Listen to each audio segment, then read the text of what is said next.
Hello, ladies and gentlemen, and welcome back to the Marvel Retrospective. My name is I'm Travis now. Yes. I am the Trust My Rage, Taylor Field. Is that line from the movie? Mm-hmm. I'm the dark Dylan Musk. Yeah, I had nothing because I Yeah. watched this movie a little while ago. So, we are reviewing every Marvel film leading up to Infinity War. Right now, Right on now. the spot. Oh yeah, 24 hours. Ant-Man, great. We are reviewing every single one. Infinity War is the culmination of the entire MCU. We start from Iron Man, and then we're going to hear first, folks. They got the scoops to Ant-Man. So, and the other ones that we've already reviewed, we're not going to redo. You can go back and check out all those good, glorious reviews. But today, we are reviewing the sequel to Thor, Thor: Dark World. Taylor, for the viewers, pointed out he has a cup. He has I think I have a cup as well, right? Steel case. Dark World. He's a steel Made of case. adamantium. That's missing a disc. Actually, this is just the Blu-ray and the 3D Blu-ray bundle. It didn't specify it came with a DVD, but it has the DVD slot. I think you got gypped. I was so upset because I only like getting Blu-ray DVD bundles, and there's no DVD. I only like getting Blu-ray DVD bundles. I think legitimately someone took that out and you got screwed. Well, it was brand packaged when I opened it. You can do. You spent all that money on a steel case. It's missing a disc, and you don't inquire. Did you because the packaging never specified that it was DVD. What about the? If I had to rate this particular case of Thor, I'd give it like a 0. The price tag specifies Blu-ray 3D. Cool. That was pretty much it. Yes. But I did think about buying a separate DVD version just to put the DVD disc in here. You also worked at Target where you shrink wrap a lot of things. So when you're like, oh, it's still in the shrink wrap package, it's like someone could just redo that.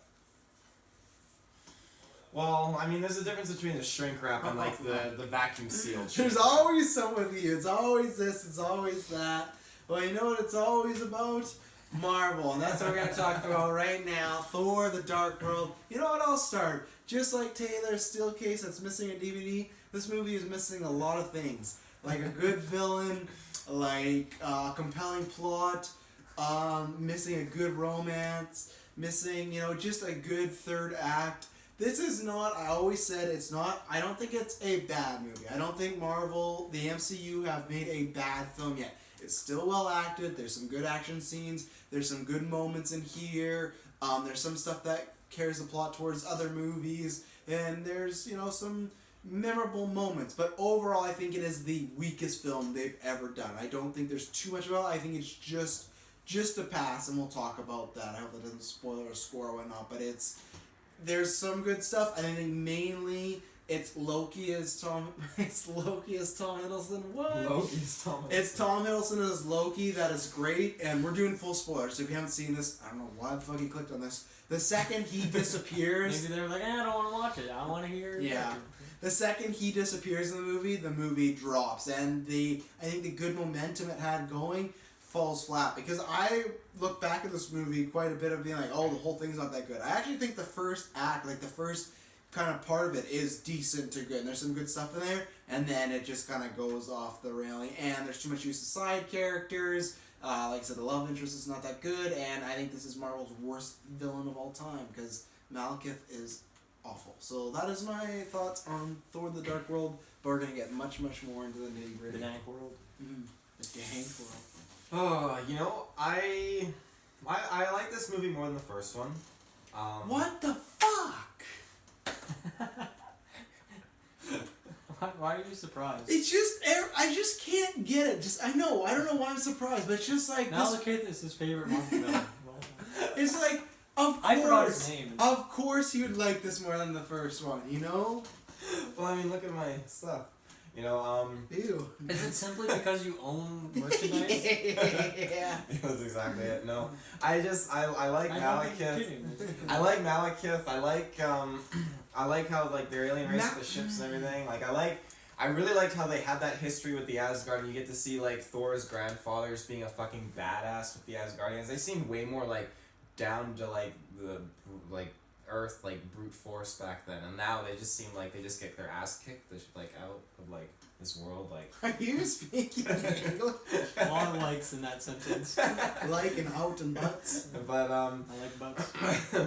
no, I enjoyed the movie a lot. It had a few moments, I won't lie, that were just but I mean, it's a movie I can definitely go back at the end of the day and be like, it's a good watch. Like, I'll watch it again. I'm glad I own it. I love that description.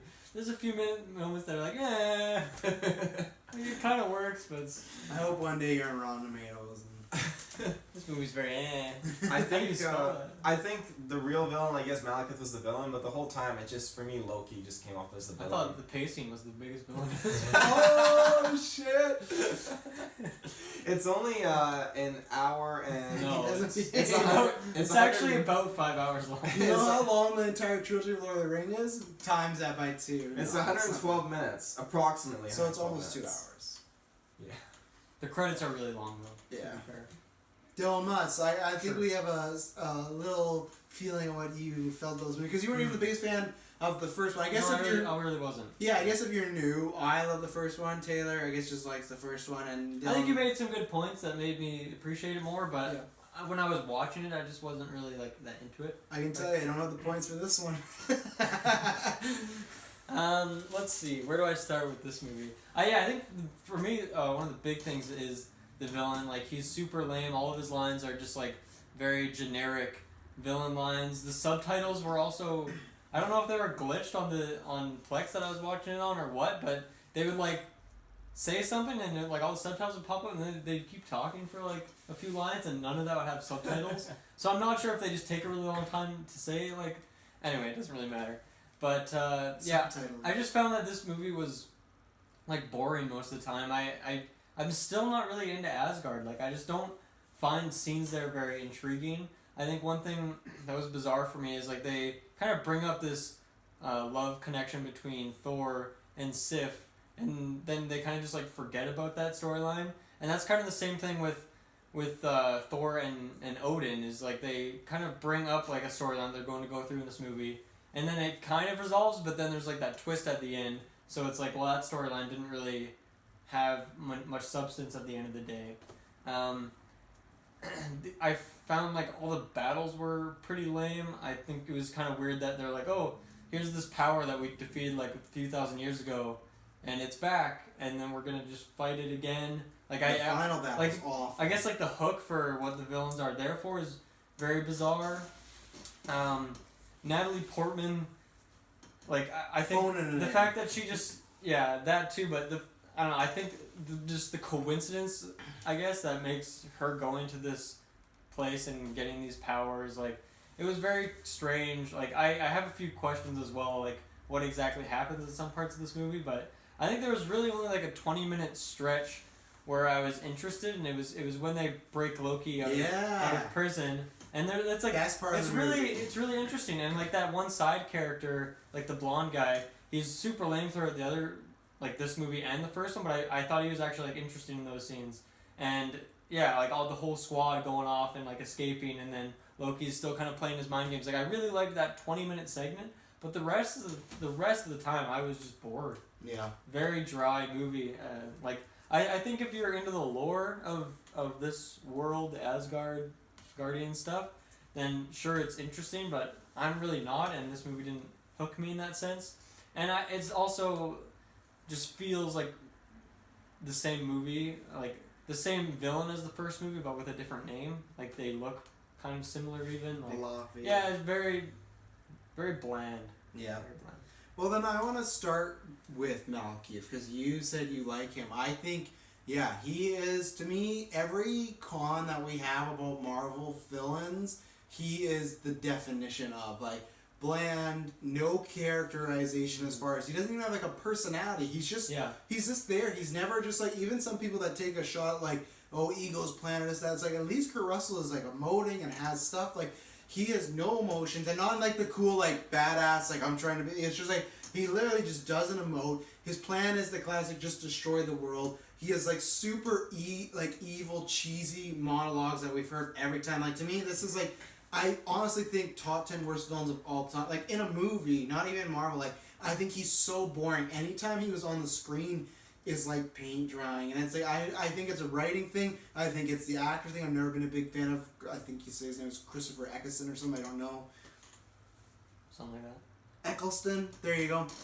I've never been a big fan of him, so maybe that's it. But and thank God, because Mads Mikkelsen was supposed to play this role, and he got delayed because of Hannibal. So at least he got the better deal with Casillas, who I thought could have been better, but much better than this. Like other films, at least feel like they've tried a little bit. This literally just felt like, hey, we gotta put in a bad guy. They felt like there's no care put into it, and like his plan is so lame, and yeah. Yeah, I think. Like there's a few scenes where he's supposed to be. I feel like they were intending for him to be intimidating. Yeah, but it never really comes across. Like his scenes with Natalie Portman are very boring, and I think that could have been an interesting like tension there between Thor watching that showdown, and then I mean he didn't really have any chemistry with like Loki or anything, and then all of his bad guys were also just as boring as him. So. Yeah, Taylor, what do you got? I mean, you're right. Like he was very bland and everything, but to me, it just felt like it was very much his kind of character. I mean, this is a depressing. How you writing your character there, Jim? Bland. He's a depressing dark elf or night elf. I can't remember. He's dark elf. Dark elf. Yeah, they're depressing. Stole it from Elder Scrolls. Yeah. They're depressing dark elves that they live in the darkness of the universe, and they wanted the Aether just to basically recreate that darkness before anything else existed, and I feel like you're not going to be as chipper as a normal person would be. Not even chipper, but then like Dylan said, like he doesn't even come off scary then. If he's just going to be bland, like he doesn't even come off intimidating at all. Like he doesn't, like it just feels like he's just some regular Joe Schmo, I don't know, there's different kind. I feel like they were trying to approach it in a different way, because you have like your ego who's he's chipper but very like all powerful, intimidating and scary, and then you have like Ronan who's just maniac and I like that you use movies that are after Thor the Dark World, like they base it off like we gotta be different, even though I feel like they saw this like we can't make Malekith, especially with Malekith in the comics is like I'm not the biggest Thor comic book reader fan, but he's actually like a good villain. I one time would like to have Liam on again and talk to, because he really hates what they did with him there, because he is like he has a good like background as far as the comic goes, and he is a well-known villain, and he's just kind of I think he's more than an afterthought in this movie. I sometimes forget about him, Yeah. I would have liked it if they didn't really like kill him off, but maybe they could have aspired for something. He didn't even like put up a fight really. No. I mean, I like the intro with him and everything. I thought it was really badass, and I like the story of him just kind of like sacrificing his own people to lay waste to like Asgard's army, and then he retreated and waited like 5,000 years for the next convergence. I thought that was kind of cool. Clean 5,000 years. Yeah. Well, the thing that kind of confuses me about that fight scene is they say like in the exposition that he decided to sacrifice all of his dudes in order to try to put a dent into Asgard before he went into hiding. But then why was there like still a bunch of them? Like I thought he sacrificed them all. Well, they're in like another sector of the world. No, they were all on his one ship. That was his last ship. Oh, so he had a couple up there. Alright. Well, it was like his big capital ship. Right, big capital with the capital C. Big capital C ship. Yeah. And okay, so quick question too. So that ether thing that Natalie Portman runs into, isn't that on was that not on the Dark World, like the Dark Planet, the same world as the Dark Elves come from? Yeah, but they hid it. They hid it. But why did they hide it on? It wasn't on Earth, was it? No, it was on some. On Earth? No, I thought it was on the Dark World. Natalie Portman walked through some random portal into a very hidden place. But they still put a portal on Earth to get to it. No, because it was just all these portals open when the convergence starts to happen. They weren't like intentionally put there. Right. Okay. But because the Infinity Stone, like the ether thing, like wasn't that on the Dark World, like the Dark Planet? That's where it was taken from, but it was moved to a completely different place. So where was it hidden then? What planet was it? I don't know what. That's why I thought it was Earth. I always thought it was legitimately thought it was Earth. I legitimately thought it was Earth, because that to me was even the bigger coincidence of like, oh, it happens to be where Natalie Portman's doing this research. Because I thought that's why it wasn't necessarily, it was the port as well, but I thought that's why all their coordinates were leading to this one powerful thing. Well, I think it led there because there's like these gravity anomalies, as they love to drop in the movie. Oh yeah, but that's how I took it. I took it that it was on Earth, or it was some connection to Earth, as like a way to hide on Midgard. Yeah, I was curious because I feel like Earth is a weird place to put it, and if they put it on the Dark World, that makes no sense at all. Because that's where the Dark Elves live. Why don't they just put it in Asgard? Well, Earth, Why don't they just lock it up in Asgard? Well, I guess maybe their idea is that it's like, if it was on Earth, that it's, you know, at this point they've not seen any special beings yet there. Like, it's like a bunch of, like, you know, humans, and that's about it. But they must have known the Tesseract was there, right? Maybe not. Because they seem like, as we know later, like they're very much against the fact of one world having at least 2 Infinity Stones. So I would take that as they don't know the Tesseract is there. But I don't know. Like, I can't answer that one. So, yeah. What next? Well, anything to add on? I know we'll probably talk about Malekith, but anything else to add? Honestly, I feel like there's so little to say, right? He's so boring. He's so dry. I can't even think of interesting ways to describe how much I dislike him because he's just that boring. Yeah. What do you guys think about the Cursed? The Curse? The Curse? He's alright. That's a guy that he turns into the big guy who sacrifices himself? Yeah, and kills Thor's mom. Yeah. Right. Yeah, it's like a bodyguard thing. I think the look. It's like. Well, yeah, it's just like the muscle. I think the look is alright. It sometimes look a little Power Ranger-y, but like I don't know. I have to look and see how close it is to the comments, but I think it serves its purpose. It's just that it'd be different if Malekith was an interesting villain, and then you had like, oh, this big muscle that doesn't talk or have no personality. But because they're both like that, that's when it's like, oof, that's kind of tough when you have bodyguard that's bland, main villain that's bland, and yeah, he's had a few different like looks. So like, I don't know, it looked all right, but I don't know, it posed a threat for Thor, but there's nothing. I don't think I would have asked. So how do you? I never felt like Thor was being challenged in this movie at all. Like he just kind of, I guess that guy kind of bodies him a little bit, but it's like 1 or 2 minutes, and then Thor has the hammer, smashes in the ground, electricity everywhere, and boom, he wins. Yeah. That's how I win my fights. That's how you should. What do we want to talk about next? Well, I want to talk about Loki because I feel like his motives in this movie were a little bit confused. Like in the first movie, I think he's quite well done, obviously. And so I guess since then, Avengers has occurred, so maybe there's some more changes there that I'm not remembering because I haven't watched Avengers in a bit. We're watching these two out of order. Yeah. But yeah, I don't know, I felt like he was on Thor's side and then he wasn't, and it kind of switched back and forth for reasons I didn't really know, I guess. Like, to me, he switched quite a bit, like, back and forth. And, like, as a viewer, I didn't feel like I understood, like, all these shifts. Like, I understand he's his brother and he loves him and stuff, but, I don't know. To me, it seemed like kind of lazy, just pinning on that at all times. See, I don't think he switched really other than the once, because, so he's in jail, and they obviously have their back and forth and whatnot. They bust him out of jail to help. He fakes his death. And then he, like, obviously takes out Odin at some point to become king, right? So I feel like... And he also, like, stabs Thor at some point, too, right? But that's part of the plan, remember? So the part where... Like, remember when he stabs him and cuts off his hand, are you talking about? Yeah, that was just a plan to try and trick Malekith. Yeah. Oh, okay. Because they do that, and then... Because I thought you would figure that out when they cut off his hand, and then Thor's hand is back. What do you think about that? I don't know, I guess Thor was just, I thought Thor was like playing the double mind game on him. Oh, no. So that was their plan together. I don't know, like I guess I didn't pick up on that. Yeah, so that was their plan together to screw over Malekith, and then, so I think Loki's main plan was, obviously he saved his brother, and then he still saved Jane Foster, but I think his main plan out of that was just to get a chance to fake his death so he can be incognito for a little bit. So, yeah, so he helped his bro out, and then... took out his dad, I guess. Okay. Yeah. Cool. Yeah. I actually really liked Loki in this. Like, I loved him in every single movie he's been in, but I mean, this one was fantastic just to see.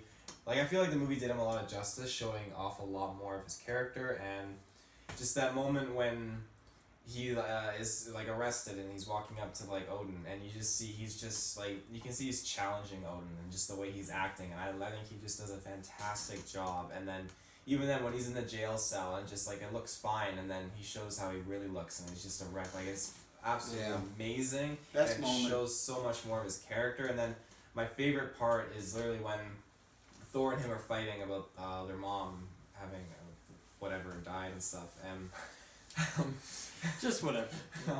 it's just they're arguing and they're roughhousing, and he just Loki says some chipper kind of joke, and Thor laughs and says, like, I wish I could trust you. And yeah, well, Thor's like, oh, she wouldn't want us to fight, and then she's like, well, she wouldn't be surprised. Yeah, and he's like, yeah, I wish I could trust you. And then I love it when he says, like, trust my rage, because it just goes to show, like, he's like, at this moment he's not playing sides, he has his own agenda, and he is like stern about it. And I love that, because that's the side of Loki that really just pulls in the fans. Like, he's sinister and conniving and very strategic, but like he's very powerful. Mm-hmm.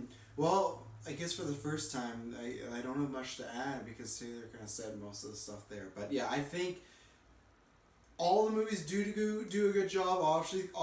Obviously, Thor, you see that struggle, how he finds out he's adopted, and he wants his dad's love, and he wants to be the king just because he wants to be equal to his dad and Thor. So you can see that, pull there of good side, bad side. Avengers, you have that. More bad, but near the end, he's kind of regretting what he's done. This one, he is the standout easily. He's kind of always the standout, but this one, he really carries the movie, and the only interesting stuff to me in this movie is the Thor Loki stuff and the Loki stuff. That moment, when his mom dies and he comes down and he's just like smiling, everything like that, and Thor's like, I know like your tricks. And then you see like the walls are ripped down and he's all beaten up and his hands are bloody. That's a perfect moment, because to me right there, that separates him from every other villain. As you care about him, and he's not just evil mustache twirly. He may have those moments at sometimes, but he's still a person, he still has feelings, and you get to see the good side a bit more in this movie. Even like I said, he does save Jane Foster, which, you could say he's trying to set up like him dying, but he still could have done that without Jane Foster living or dying. Like, it wouldn't have mattered. So his scenes with that, they make him. This is, I think, where they introduce him being a lot more playful, and I like that, because this most playful Loki of that scene when they're walking to the ship and they're joking back and forth, and he turns into Hemdown, and then he turns into Captain America. That's great. All that stuff is good when they're flying the ship and Thor hits that statue. He's like, you just took off your great grandfather's head, really good back and forth. And you get to see the Loki like scheming, like we talked about that plan earlier. And then the ultimate plan to take over Odin, which is good, because that's the only thing that is good at like the third part of the movie for me, because it's like, oh, okay, this is interesting to see where it goes. So Tom Hiddleston, that's why I do feel like the second he's gone, the movie, even the movies I think kind of going back and forth, the second he's gone, it just like nosedives. And I don't put that in Chris Hemsworth. I don't say, oh, you're a bad, boring actor. It's just, I think the dynamic, I think they could have tried to use that a bit longer and maybe done the fake out death maybe a bit closer to the end and have that same effect. Because I think the movie probably, even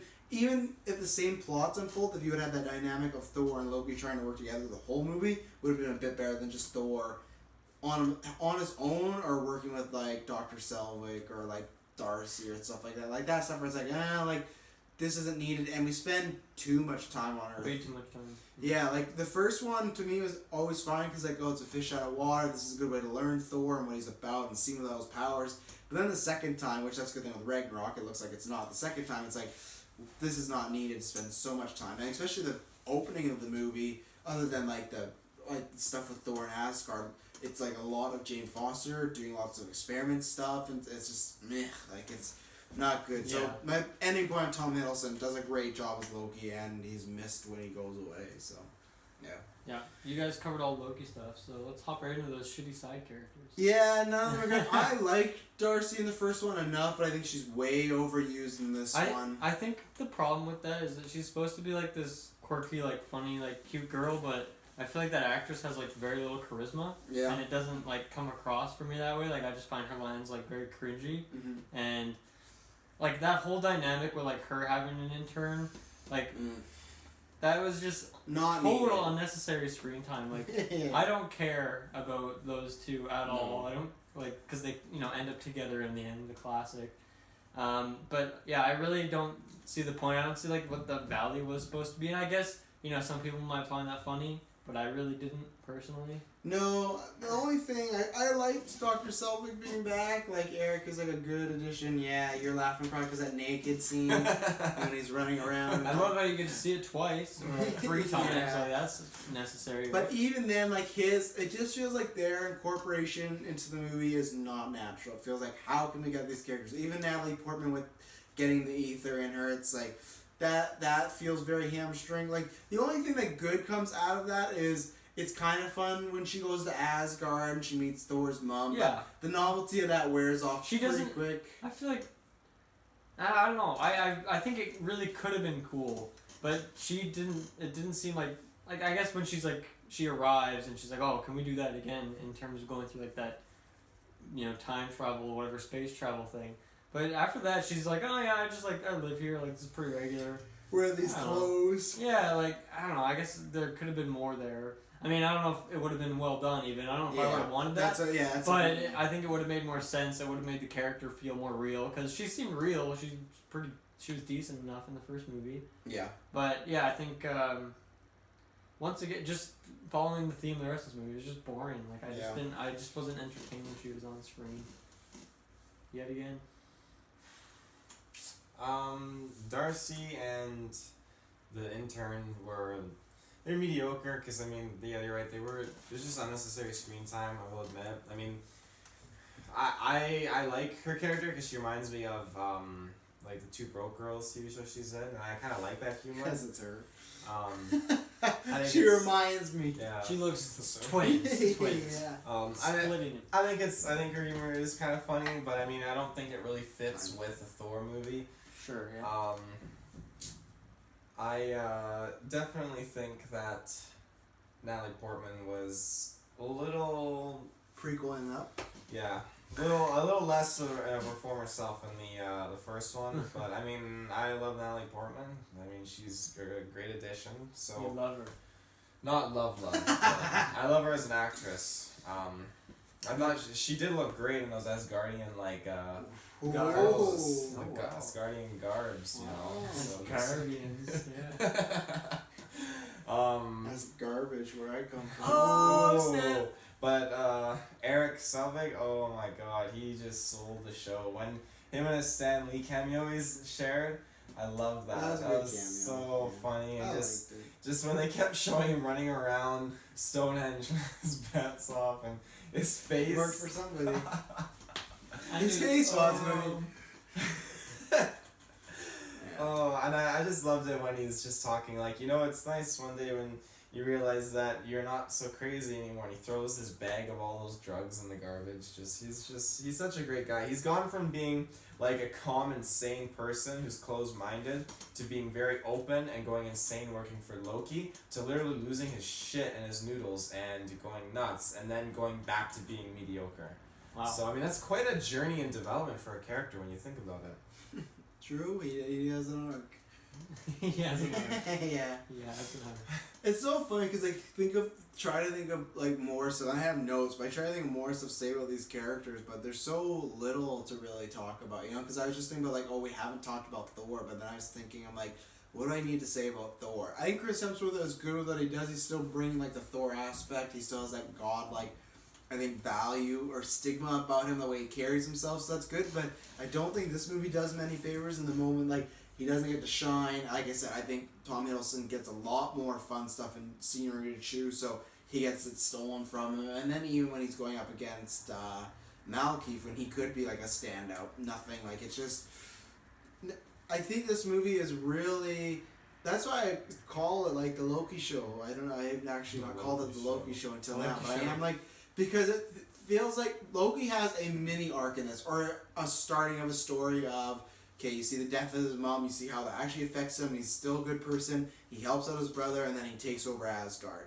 Thor, to me, doesn't have, not even just an arc, but just not like, okay, so he stopped, same thing, I guess, his mom dies, and then he stops Malekith from getting the ether, and that's about it. But I just feel like he just does a lot of, like, fighting in the middle with Curse, and it's just kind of meh, and then a lot of scenes with Natalie Portman, which are meh, and then I think the scene where Loki dies, like fake dies, is good. He does a good job of getting mad and like yelling at the sky, but I just I feel like this is like I'm trying to think, if you're like a diehard and you even later, like years later, kids, like if my daughter is into comic books, this is something that she'd want to watch because you need it to fit the puzzle, right? Yeah. But mainstream people, I feel like this is a really skippable one, you know? Like, unless you're really into the Thor first one, nothing consequential happens in the overall story other than we got Infinity Stone and the Loki bit. But the Loki bit, like I said, if you're not watching the Thor films, it's not really going to affect anything else, and nothing really happens to Thor. I think like what happens with Thor, like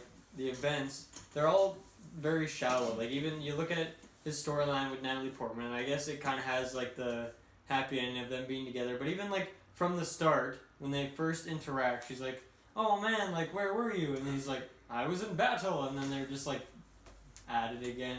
Like I don't know, it just like picks right up from where it was. I did like the scene when he goes to their apartment. He just like awkwardly puts his hammer, like hangs up his hammer. And I thought that was kind of funny.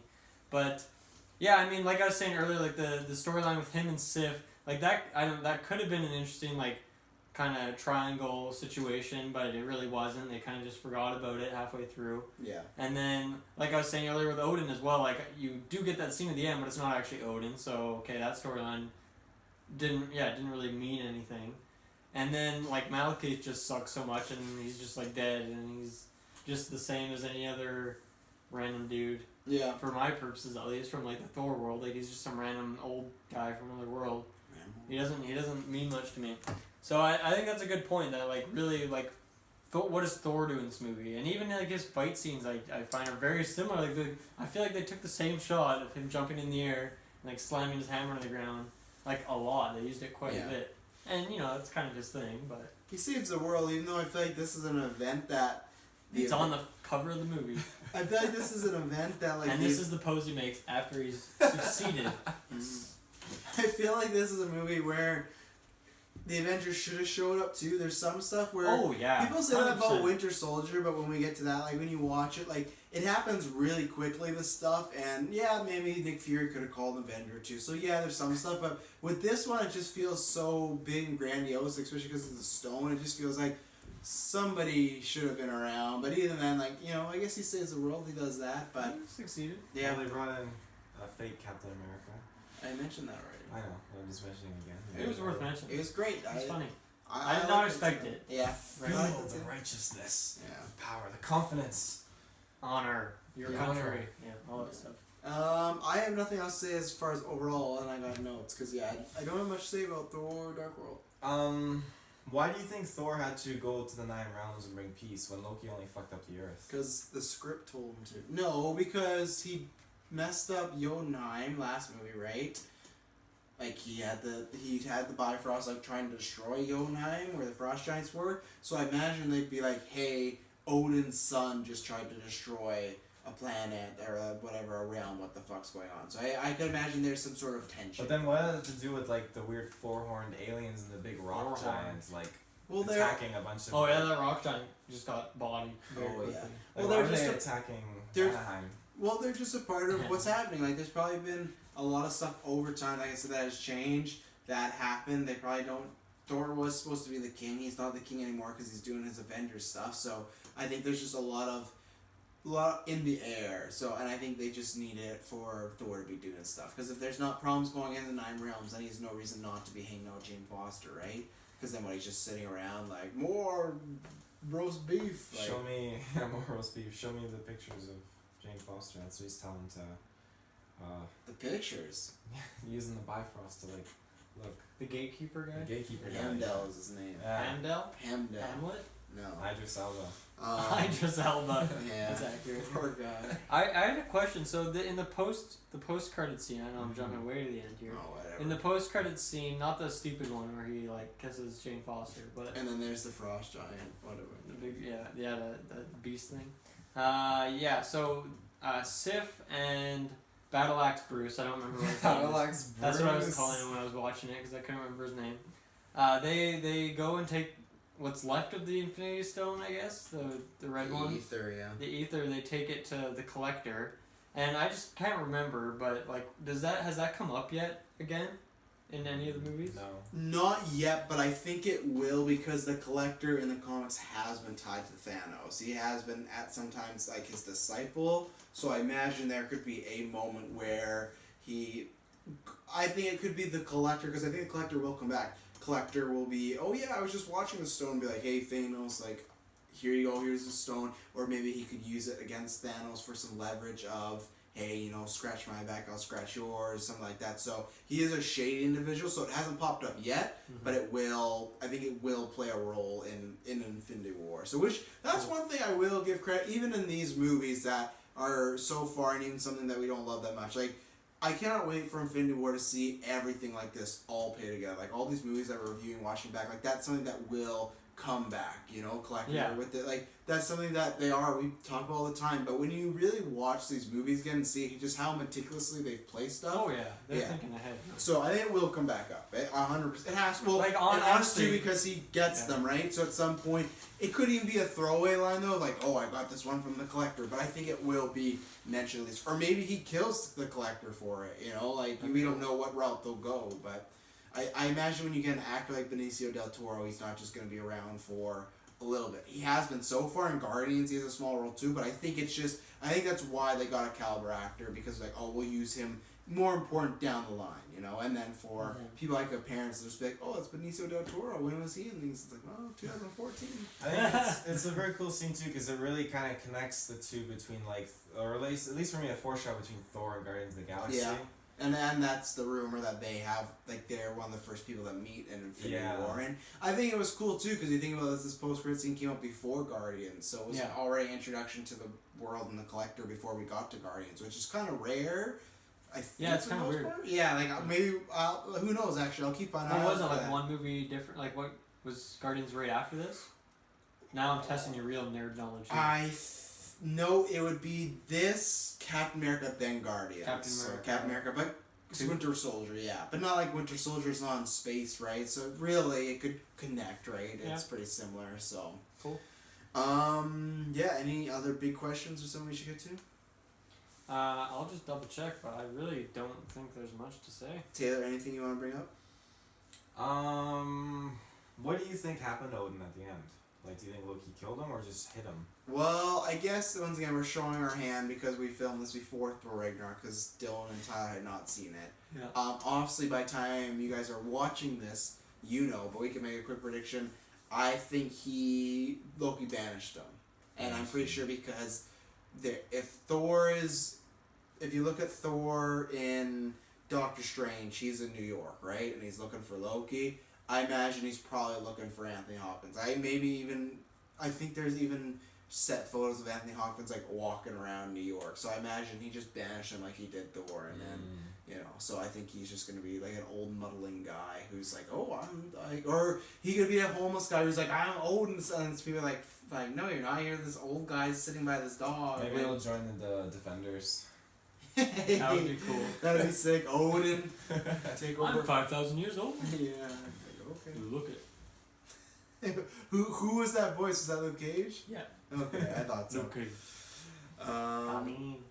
Okay, so yeah. You have no other notes? I do. Yeah.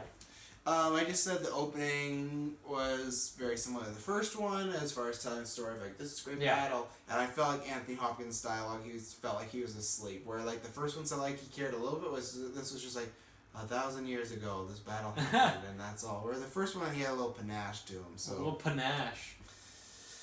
Let's see. I still said. Oh, so Chris O'Dowd, I gotta give a shout out. He's the guy who Natalie Portman goes on the date with. I really like him, and I think he is pretty good comedically in that scene. What's the show he's from again? I don't know what show, but he was in Bridesmaids. Was his biggest thing that I've seen him in. I know he's been in a bunch of other stuff. But I don't know what is it? It's gonna bother me now. It's gonna bother him. He's funny in it, though. Yeah. Whatever show it was. I said the ether scenes were cool, not so much the final fight, but I liked some of the visions Natalie Portman was getting. I think like the imagery was kind of cool with that. Like I liked the red tone and the hue that some of the scenes had, and I liked. You didn't feel it was like little overly like this is scary, menacing, Yeah, evil colors. I kind of liked it, and it looked like blood. I kind of liked it. I don't think it worked for the final fight because they were just fighting in it, and you can it's just no stakes when they're fighting in blob. But I kind of liked it. I don't know why, but I just did when she was walking around. So He just likes it when she's walking around. is in my notes. I love the grenades that they have where they throw and it like sucks the people in. Anti-gravity matter, whatever they are. Yeah, very cool. I really actually thought they did the death of their mother well, and I think the funeral was done well when they do the whole like burial at sea, but it goes off that waterfall. That's really like not. It's like a special one. It's like magic, and they shoot arrows. So like I thought that was good, and I felt like that's maybe one of Hemsworth's best moments too. Is like he looks like he's upset, and like you see Odin, he's being very strong. So I think that was one of the higher points. Like I said, all the stuff I really like is the stuff first act, and then that's about it. Talked about Loki. I love his reaction. The escaping sequence was great. Yeah, man, I do not actually have that many notes. Yeah, I didn't stress about enough, but if you don't want to watch this movie, I would watch just the Loki stuff, and the Loki death scene is really good. Him and Hemsworth act really well, and Loki's like apologizing as he's dying, because I remember when I saw it the first time, I did think he was dead. I was like, oh man, until like minutes later when they spoil it, when it's like, oh, you see the guard, like a guard like have green around, I'm like, oh wow. Yeah. That's, they maybe even didn't need to do that. They could have just left it and like I think it was pretty obvious. Yeah, they should have just had it where he turned into him at the end. But I like the actual death scene, and for a second when I saw it for the first time, I was like, oh man, like here he goes. It's nothing. I remember the whole movie just sitting around and be like, please don't be dead, please don't be dead. And when he popped up, it was great. Even though when he popped up, I was just waiting for when he like he's Odin and he turns back to Loki. If like a guard was like, hey, isn't that Loki? And then he's like, nope, and then he turns back to Odin. Like I don't know why he actually turns back to himself. I know it's for us as the viewers, but in a realistic standpoint, it's like that doesn't make sense at all. Yeah, no, oh, what happened here? Because I watched this movie a couple weeks ago. I put random fighter pilots and final battle. Is there... That was... What happened there? Because I remember not liking that at all. When the convergence was happening, more portals were just popping up around, right? So when the fighter jets came in to open fire on Malekith's ship, they accidentally went into one of the portals, and so they flew into like another world, and their missiles went off in the world, Vanaheim it was, and so they were flying around trying to get back out of the portal. I thought that was cool, just seeing like the kind of like connection through all I don't even remember that somehow. Yeah, I don't. I watched this movie yesterday. Yeah, I don't really remember, but I didn't like it, so. Yeah, that's all the time. I literally do not have that much. There's not much to say about this. I think it's a pretty basic movie. That's the thing too. I'll say about like Malekith is like. It's not like a Suicide Squad Joker thing where it's like, it's so bad, it's like offensive. Everything in this movie is, I think there's some good moments, I'll do my final rating. There's some good moments, but it's just like a bland movie, you know? It's just like, there's nothing outrageously bad. There's not awful scenes. People are still acting well in it, you know? Like, they're doing their part. Visually it looks good. Yeah. I would give this, for me, 6 out of 10. Because there's some, like I said, the first act I do really like. The rest is, you know, I was going to say take or leave, I can just leave it, you know, I can just, and this is the one, we watched it again here, this is, like, I don't know if I'll ever watch it again, because we're doing the lead up for Infinity War, you know, I probably will at some point in my life, but it's not one I go back to, it's not one where Civil War I go back to, Guardians I go back to, first Thor I go back to, this is not one unless I'm doing a marathon, I'm watching them all, I don't go back to it, you know, and, you know, people might be like, oh, but that's still, like, a 6 out of 10, because the movie, like I said, it's still, like, good, it's fine, it's not, like, an awful movie, I've seen a lot worse comic movies, Sure, like, I do think, though, if this came out today, it would get reviewed a lot poorly, because on Rotten Tomatoes, it's, like, a 68%, it's still fresh, I think this would get reviewed a lot poorly, I think it got a pass, because it was still in that age of, like, oh, we're still new to the MCU, and they're still finding their footing, where now you have stuff like Guardians, like, Civil War, like, Thor Ragnarok, which we haven't seen, but it's getting great reviews, like, and Avengers. I think that people were a little easy on it, and with more superheroes like a Logan out right now or Deadpool, I think we got a lot harsher criticism. So yeah, just a meh to alright movie. It'd be a good background movie to put on if you were doing homework or cleaning the dishes. Like, trying to fall asleep more like. There you go. Yeah. As for myself. You can tell by my lack of enthusiasm on this podcast, and I try to be as lively as possible. Just how we also did have some gross jelly beans before. We had some really close. I can still kind of taste them. I can't. It's gross. They're still in there, and I even brushed my teeth, and it's still kind of. Go back and watch our Halloween video. Yeah, go back and watch it. But yeah, this movie just so bland, so boring. I think it really struggled from like a lack of focus because they didn't really seem to put a lot of effort into the villain or the like love stuff that was going on between multiple characters, or really focusing on Loki too much. So it kind of is just like this big. I guess it's not really a mess. It's just. I feel like they went like 75% on a few stories, but never really resolved any of them. And so that's why when that movie was over, I just didn't really feel resolved. It just felt like I kind of wasted my time. I can guarantee that this is a movie I will never watch again in my entire life. Yeah, I got very, like, I think, maybe the one scene I'd watch again is that Captain America cameo, because I think that, I think that was really, really well done. But that's, honestly, that's the only thing. Like, I watched this movie yesterday, and I already forgot, like various things we're talking about. I can't picture very many scenes. This movie is not memorable. Yeah. I feel bad for Taylor that he bought a steel copy. Future Shop. Like that makes it Which bad. Isn't around. Yeah, because they sold this movie. No, I liked it. I definitely, from an unbiased point of view, I see where... we're biased. You have the Taylor bias. Taylor bias, yeah. Well, from my neutral point of view, I see why people dislike this movie. There's lots of good points that you guys made. Totally understandable. At the end of the day, I like it. I like how it focused on Loki. I like how it brought out a few other points or whatever. But it just, I feel like it was definitely they were trying to step in a more Thor-like direction after Thor 1. Didn't work for them. So, Thor 3, they shifted it completely, and it's I can't remember what I saw in an interview with the director that he said, like, they wanted to not disregard the first two, but just bring in like a new fresh kind of vibe and some love. Basically a new starting point. Love. I'll let it slide. I said life. You said love. Oh. It's all the same. You said love. Love is life. Oh god. We're tired here at the GeekVerse. I'm very hyped though. I mean, wait, what? I don't know. I'm hyped. Yes. For what, Thor Dark World? Yes. That and Ragnarok. Yeah. Which people hate because we've seen it already. But Ragnarok. what was your final? You didn't give a final score. Final score? What if I'm getting rid of the scores? Ooh. Okay. I'm not. Yeah, I know. That's how I know he's not, because he's like, I'll never do that. I'll give it like a 7.1 out of 10. Oh, I want to throw up. It's quite random. Not because your score, just in general. Yeah. that's like the jelly bean. You either watch Thor 1 or Thor 2.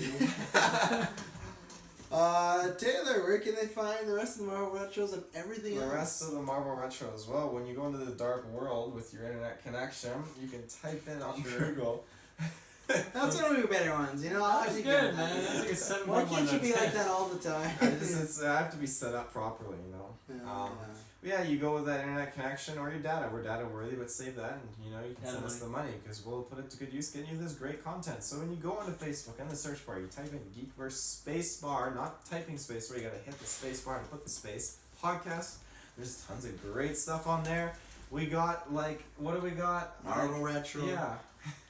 We got the Marvel Retro. You can go way back. We did a Saw Retro. There's a Batman Retro. There's a Spider-Man Retro, which is on a little hiatus right now. But you go back and catch up and listen to all the great episodes there. We did all the Spider-Man movies. You can listen to all the Marvel reviews that we did previously. You can check out the old Marvel retrospectives we did every Friday night. It's some of those jelly beans are coming out. Every Friday night is GeekVerse night, and that's all right. Oh. I don't think that was the actual original quote. I gotta find it. But thank you very much for tuning in. You can find us on our podcast descriptions, SoundCloud, iTunes, Stitcher, video sources, Twitch and YouTube. If you like what we do here, please give us a like, a review, a sub. That helps us out a lot. That helps us spread the word. That helps us bring more shows. That helps us create more content. And if you really like what we do and want to help us out, head over to Patreon and throw us $1. Throw us a couple bucks there. If you got some spare change, just sitting on the ground there, doing nothing. It's in the corner, like, oh, I keep meaning to pick up that loony or that dollar bill. Send it to us, because it's just in that corner. Some little rat's gonna come. He's gonna take it. Oh, my money. No. Don't give that to the rat first. Wow. Give it. Maybe we want those rats. Give it to the GeekVerse, because we give you great exclusive early content. Thank you very much for tuning in, and we'll catch you in the post credits, or you'll see us in the post credits. Have a marvelous day. Yeah. Have a marvelous day. Why didn't we think of that one last I time? just said it right now. That's great. But I also like the post credits. It's just awkward to the words. What do you need me to check, man? Am I in there? I see you. It's on. Okay. I see Taylor. I don't see myself. I'm ready. Want to close that window?